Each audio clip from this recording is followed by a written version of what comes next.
according to the cloud. Okay. All right. So here's an Atomic demo.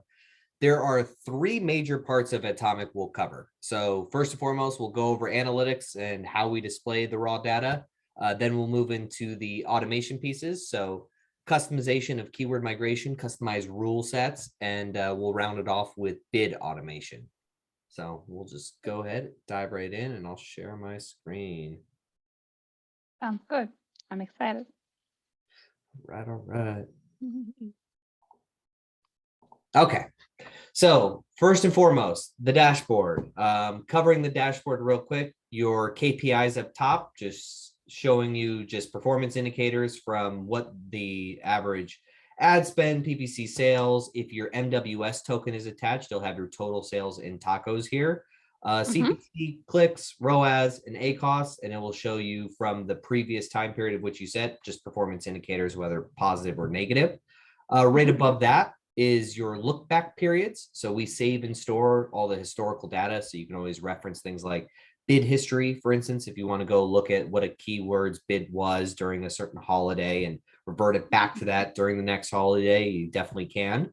Right by that is your drop down. So if you run or manage multiple accounts, you can go ahead and toggle between them or marketplaces. And scrolling down, we just have a couple performance charts here for you. So highest ACOS campaigns, just displaying what obviously the highest ACOS campaigns in the account is for the time period of which you set. If these are underperforming, maybe you want to jump in, check them out, make some changes in them. Highest spend targets, keywords, the allocation of funds is greatest for these keywords, making sure these are performing correctly for you. And then just a customizable chart, which I'm sure you're probably pretty familiar with. You can go ahead and set a certain set of KPIs, maybe look for performance indicators. And then PPC performance, this is just 7 days, 30 days, month to date, year to date, just kind of an overview chart. So this is just your first picture of what you see, your overall dashboard of the analytics of the data sets in there. We'll go ahead and move into analytics.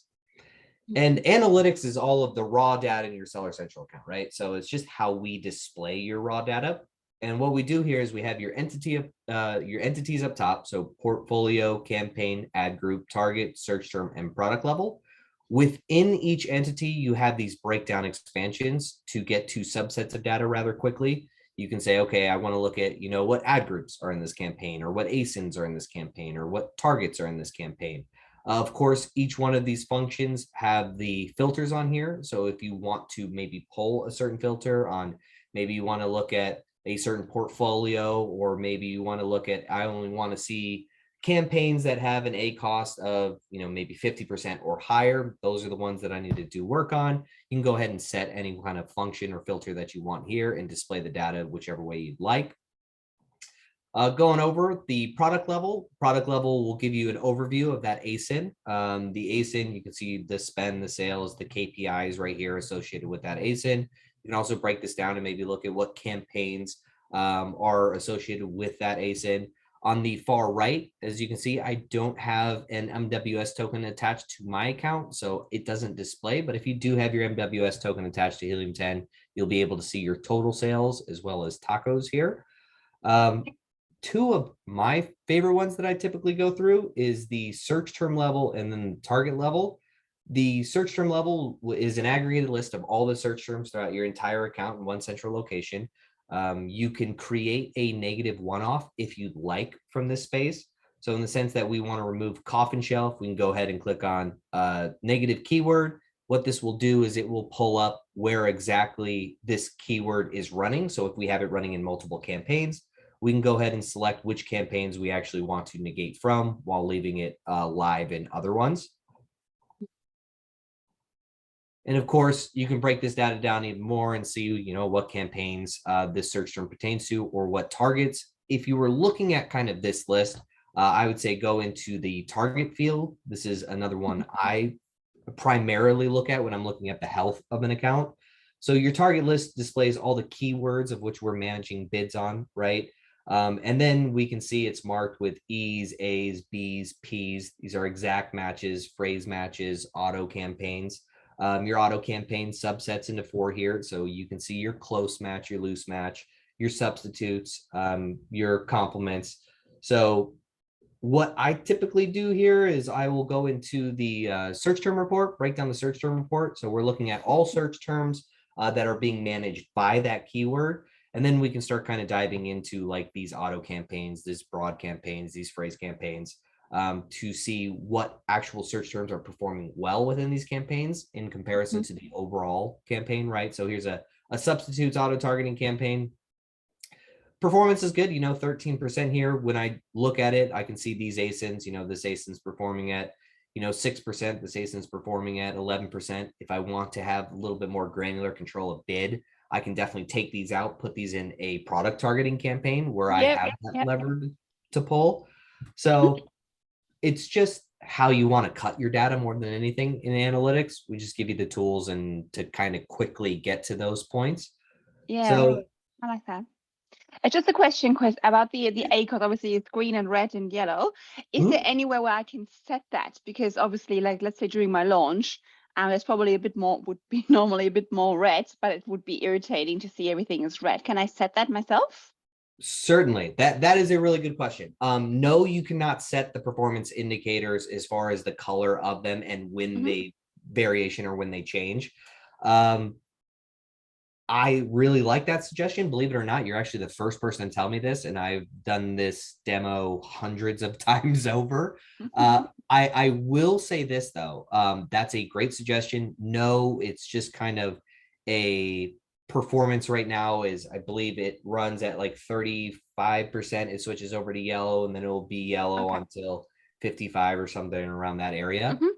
Suggestions like this, please go up into the question mark. A major part of Helium 10 is building out what our customers and clients want, need, what helps them the most. And suggestions like that, you can go up to this question mark, click share your idea, and this goes directly to our devs. So this button is not a black hole. The more people that write in about your suggestion, your recommendation, the quicker it is built. So you'll be surprised if you put things in here. I'm sure many more people have written in about it, and you'll see it built in a matter of weeks. So just wanted to point that out there, but great suggestion. I would say put it in there. Oh, will do. Any other questions before we move on to more of the automation pieces? No, it's just, I can imagine it's very overwhelming the first time you do that. I know you have some learning videos, which is great. And I mean, most of my students that start out, they only have one campaign. So it's great to start with something very simple and then obviously build up your portfolio. Yeah, no, cool. Definitely. And PPC is a head scratcher for everyone and anyone. So learn as much as you can, get as much help as you can. It's definitely a whirlwind, huh? So moving on, we'll go over to the ad manager here. The ad manager will display all of our campaigns of which we set up with its KPIs associated, right? So we can see just the standard KPIs across the campaign set. We can also, if we had paused or archived campaigns, we can go ahead and set and look at paused or archived campaigns, what the status is. It's enabled to just show you what is enabled. So of course you can change the status if you want. It will always display what is enabled first and foremost. Before we kind of dive into the rule set and customization of rules, we'll go through actually starting a new campaign on Helium 10 because it's a very defined system that we run with rules that are already baked in. So I'd like to show you that, and then we can dive into the customization of rules afterwards. Is that okay? Yes, please. All right. So we'll go through guided. I'll go ahead and name this microphone A. And I'm going to drop in a SKU here. I'm dropping in a SKU again because I don't have an MWS token attached to my account. If you do, you can simply just click on search products. It will display all of your products with picture and write-up, and you can just select one. Product lifecycle stage. Let's talk about this for a minute. So the product lifecycle stage is for your bid automation. We kind of loosely base these on product lifecycle stages, right? So if you're launching a new campaign, you have a new product, you can optimize towards impressions and maximizing those impressions rather than an ACOS threshold to get as many eyes, get the visibility necessary to see, define decisions of what search terms are performing well, what's underperforming, and then we're able to make those decisions to obviously get into that sweet spot of that ACoS target that you want. So you have the launch phase, which is maximizing towards impressions. Scale is something you'll use, 90-95% of the time, the lifetime of your campaign. That is your target ACoS of which you'll set, and then it's massaging the base bid of those keywords to get to that revenue optimal position, that ACoS that you set. Liquidate is just that. I would say, only really use this algorithm if it's like a holiday product, for instance, and it's after the holidays, you have the product, and you just want to rid it off your shelves. This will raise your ACoS quite quickly. It is expanding bid on the keywords that are performing well for that product and really jacking those bids up. So really only use it if you're just trying to rid yourself of that product. I'll leave it on launch. We'll go ahead and hit next. What do we want to do, right? Do we want to do sponsored products, sponsored brands, sponsored display? We'll just stick with sponsored products for the sake of the demo. We'll hit next. And then this is where it gets interesting. So this is why we have the video. You can always replay this. There's always there's always I have not set up a campaign within Helium10. I still always use Amazon. So this is actually really cool. So we're actually setting up 4 campaigns for this product, and it's the campaign set, right? And we've have this naming convention here. Of course, you can change your own naming convention, but we run an auto, a research under a broad match, a performance under an exact match, and a product targeting campaign. You can remove your product target campaign if you'd like. You can just unselect it and it'll take it off. Here we're setting our default bids in our budgets. So we're setting our default bids in our budgets for these campaigns. We'll go ahead and hit next. Now we're going to seed research for this broad match campaign, right? So you want to put keywords in there. You have your recommendations from Amazon. You can enter in your own if you built your own list. Or of course, if you use Helium10, you use like Cerebro and Magnet, you probably built out your own keyword list by using these other tools. Great. You can go ahead and just import your list right into your PPC campaign. Okay, cool. Like that. I'll hit next here, and this is the same. It's just for your exact match, your bread and butter campaign, right? Your performance, same concept. Amazon, enter in your own, or you can send from your own list. We'll hit next. This is a product target campaign. So PTs, maybe you went on to Black Box and you looked at the product targeting tab. You found some kind of interesting product targets that you want to try. Go ahead, enter them in here. Hit next. And then we are ready to launch, but let's kind of take a moment, pause, talk about the rules and how they're defined right here. So we're big believers in search term isolation and optimization through search term isolation. So not having that search term run in multiple campaigns. So the rule set that's baked in here says, in the example that I'm a seller of shirts, right? I like shirts and I'm running this auto campaign, and long sleeve shirts sells really well, right? What we're going to do is we're going to put a negative phrase match for long sleeve shirts in this auto campaign, because we're taking long sleeve shirts and we're going to convert it as an exact match keyword in our performance campaign because we know it sells really well. We're also going to take long sleeve shirts and we're going to run it as a broad match in that research campaign to look for, hey, does black long sleeve shirts sell, or long sleeve shirts for kids, or, what other variations of long sleeve shirts there are. And we want to catch those too. So if black long sleeve shirts start selling really well, great. We will go ahead and create that negative target for black long sleeve shirts in this research campaign, because we'll transfer now that search term into an exact match in that performance campaign where we have that granular bid control, right? So same concept here for your product targets. We're just removing them out of that substitutes and complements. So if we have ASINs that perform very well in our auto campaign, we'll go ahead and remove them and put them in this product target campaign. Makes sense. Awesome. Any questions? Yes. Do they all start at the same time, or do I have a timing trigger? Oh, that's a very good question. They all start at the same time. Okay. Because that's interesting, because often people start like an automatic campaign, and then obviously they see which campaigns, if they have no idea what keywords, right?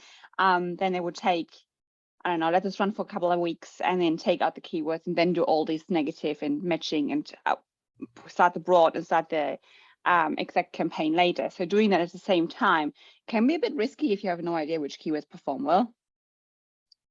Absolutely can be. If you don't know. So here's the thing. If you don't seed your research, right? So, and I should have said this when we were in the performance campaign, if you're just starting off and you're brand new and you don't know what good performance indicators, search terms are for you, it's okay to totally leave that blank. Even though this is launching all 3 campaigns, Amazon's not going to, it's not going to cost you any money to have this performance campaign running, right? There's no keywords in there. So there's no spend. It's just going to say inactive or incomplete on your seller's account. So it won't actually start kicking in until search terms that did convert well out of either your broad match campaign, of which you did seed keywords in, or your auto campaign that's pulling search terms out. And once it starts filling in that campaign, then it's now active and it's running on that search term, right? So good. I like the way you look at it. You're very critical. Sorry. No, Because that's what it's people can awesome. ask me, and I want to know. So the campaign will do this automatically. Is that what you're saying? If I don't add anything in my broad and I don't add anything in my exact, it will automatically, after certain times, take the stuff from the automatic campaign and add it in the research and the performance. Yes, correct. It will. So in the example you just said, we don't put any keywords in this broad match campaign. We don't put any keywords in this exact match campaign, right? This research in this exact match. Your auto campaign is actually going to be the only one running that's active, that has spend on it. When a search term now converts, it's going to convert into these other 2, right? It will put it in that exact match and it will put it in that broad match. That's when those will become active based on the search term that converted out of there. Now, I do love what you brought up. What is actually the trigger of when those search terms move into those other campaigns, right? Which is vital. Now, this is really important. When you're creating it on Helium 10, the trigger here is one sale. So if one time a search term converts, it's saying, okay, go ahead and move that search term to these other campaigns. Personal opinion, and I think opinion of many others, I definitely believe you need to customize those triggers to be at least more than one, but maybe even an ACoS threshold after that. So let's talk about that and how you do that. So over again, back at the ad manager here on the far right hand side is the rules tab, and this is where you can customize your rule sets. Okay. So you'll see if you did create it on Helium 10, you'll see like a number 2 here. If you are just transferring data from your Seller Central account, maybe you create campaigns on your Seller Central account, it just won't show anything, and you can customize whatever keyword, whatever rule set you want. But in the sense that we did create it on Helium 10, it will show you that positive rule, it'll show you that negative rule, and then when you click on the positive rule, it's going to ask you, these will be blank. It'll ask you what your order threshold is. So you're telling the rule that instead of 1 sale, I want 2 sales. And instead of having a blank ACoS threshold here, we can set an ACoS threshold. We can say, okay, let's only have that search term convert into this exact match performance or this broad match campaign on 2 sales. And both those sales need to be under that 30% ACoS. Great. Once it meets these triggers here, awesome. Now it will transfer that search term on over. Got it. Yeah, I like that. I like that. And just to kind of go over, if again you don't want to create campaigns on Helium 10, no problem. You can create all your campaigns on your Seller Central account, and you can customize any kind of rule set that you want on your Helium 10 account. So it's a blank canvas and a positive rule here. Again, you can set your order threshold. We'll say 2 sales, maybe a 35% ACoS, and then we can simply have all of our ad groups is going to show up right here. So whatever your naming convention is, probably a good idea to have a clean naming convention. But you can say, okay, you know, I'm going to pull in maybe this auto campaign here, and I'm going to send it to maybe a manual campaign. Maybe this manual campaign, this test one here. Great. And then you'll just put on your functions. Hey, I'm going to negative exact out of my auto because I'm putting it maybe as an exact match or a phrase match or a broad match in this performance campaign, this manual campaign, and it's based on this threshold, and go ahead and automate it. So anytime it sees fit, anytime it meets the rule and you generate the sale, it will automatically take place for you. So you're not diving through those search term reports in your auto campaign looking for what is converting. Oh, I love that. It saves so much time. So much time. It totally does. There's Yes. you spend a lot of time diving into those search Ah. reports. And then, I mean, and Amazon, the way they display it and download it, everything looks the same. So, oh my God, when I hear people, they're crying on phone, I don't know, they think they get a hang of it, but they spend days and days and they say, but have you looked at that one? And then they're like, oh no, I did not. And then it's just like, and then nobody can remember what they've actually done, right?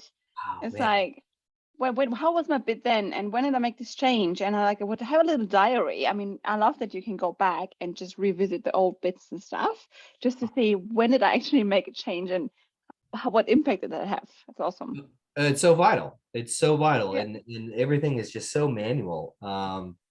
Just the way and people use pivot tables, right? So they get all the information, throw it in a pivot table. It's you'll become very proficient in Excel quickly. Yeah. That's like you have no idea what Excel. Just start analyzing your own PPC campaign. Or have it easier. Use this tool. Yeah, I like it. I like it. I mean, nobody has time for this. I don't. I certainly don't. I do want to show you like one thing that I'll typically tell people right off the bat, just to save yourself time. I mean, finding what's bleeding you spend is definitely important, right? And especially if you're running multiple auto campaigns, it's you want to dive in there, you want to see what's not working well, get those out of there if they don't make sense. Amazon just casts such a wide net that some of the search terms that they display you for just really don't make sense.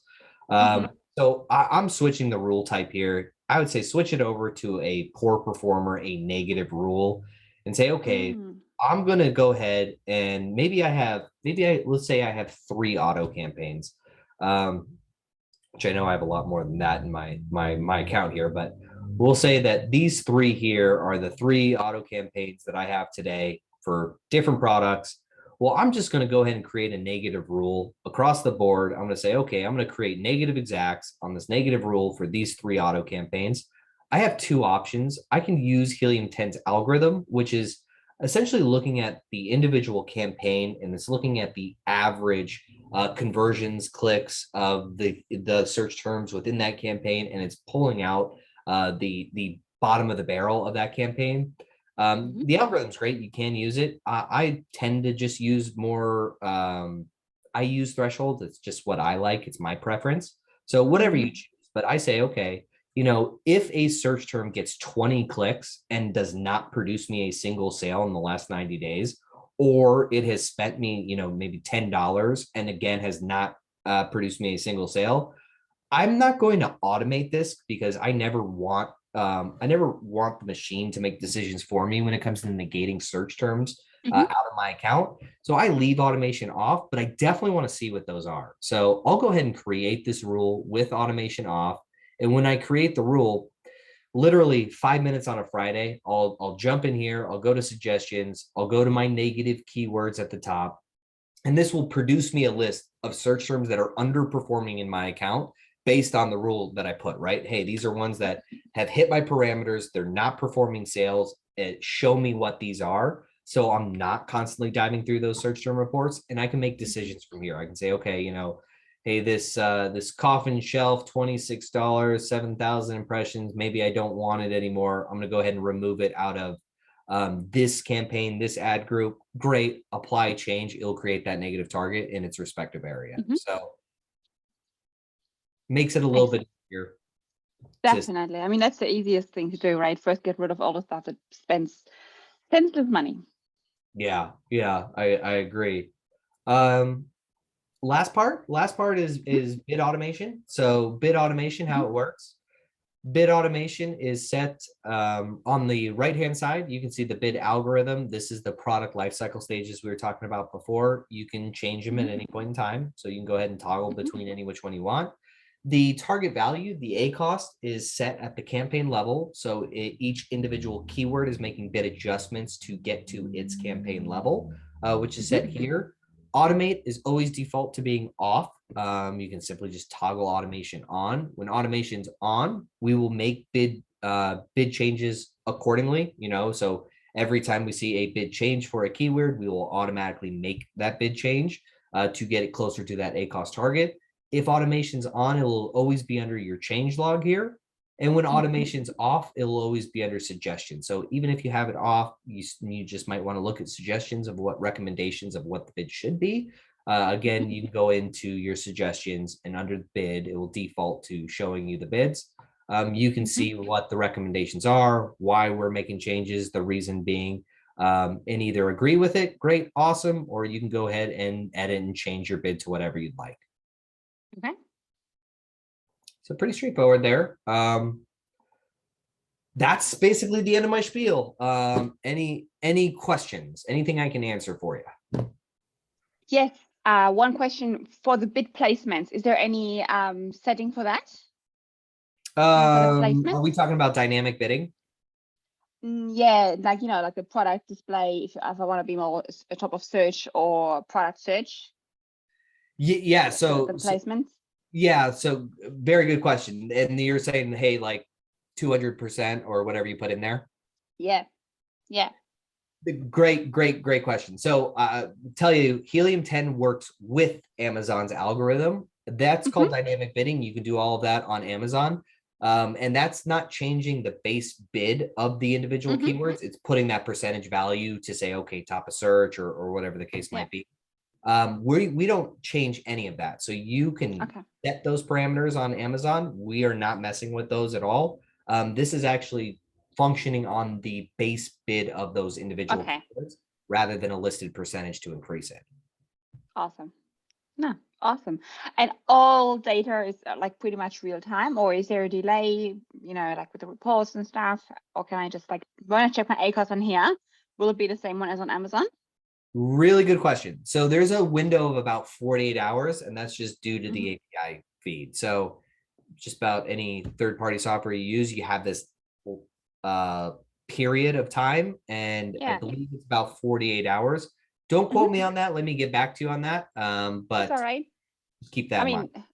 Generally, I'm not playing with my PPC every day anyhow, but I check it once a week and have a look, unless something goes crazy and I'm spending a fortune and making no sales, but that shouldn't happen, right? Based on decent product research. So it doesn't really matter if it's one day off or not. I just want to know what's kind of the window that I can expect to be a slight difference. Certainly, I will get you a very direct response in exact time. Let me just get back to you. I don't want to misquote you here. Yeah, cool. Sounds great. Awesome. I'm excited. I'm very excited. I have to say, you are an absolute pleasure. I run this meeting quite a bit, and you have a lot of questions. I'll go ahead and turn off the recording here. You have a lot of questions. You are a pleasure to speak with.